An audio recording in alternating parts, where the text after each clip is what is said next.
And now to Eddie Aruza and the rising concern over brain injuries in football. Eddie. Phil, when Bears quarterback Jay Cutler was sacked 9 times during the October 3rd game against the Giants, he ended up leaving the game with a concussion. It was the 5th of his career. He returned to the field 2 weeks later, but Cutler is just one of a growing number of pro football players suffering concussions this season. NFL data shows that there have been 157 concussions from the start of the preseason this year, compared to 127 during the same period last year and 115 the season before. The NFL has beefed up its rules regarding concussions, but is the brain injury still not being taken seriously enough? Joining us tonight to explain what concussions are and the possible long-term brain damage they can cause are Dr. Dean Karahalios, a neurosurgeon at NorthShore University HealthSystem. Dr. Karahalios was recently appointed to the NFL Players Association's Second Opinion Network, and he'll explain what that is in just a moment. Dr. Carrie Jaworski is an assistant professor at Northwestern University's Feinberg School of Medicine.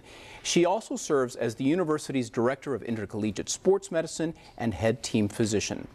And Dr. Terry Constantine, director of the Brain Research Foundation, a nonprofit charitable organization dedicated to children, adolescents, and adults affected by neurological disorders. Welcome all to Chicago tonight.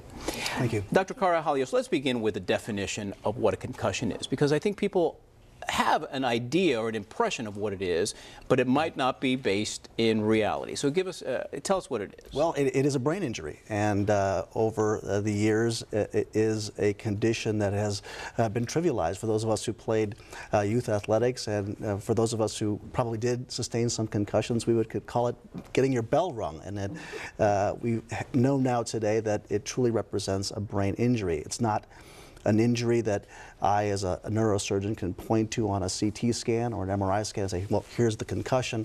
But it is something that we know occurs, causes structural damage. There's mounting evidence in the medical literature now that if you look at the brain at a deeper level, at the cellular level, there are real changes that are occurring. But correct me if I'm wrong, is it caused by impact, or is it caused by the body, the brain, moving rapidly and suddenly stopping, or is it a combination of the two? Well, it's a combination of the two, I think.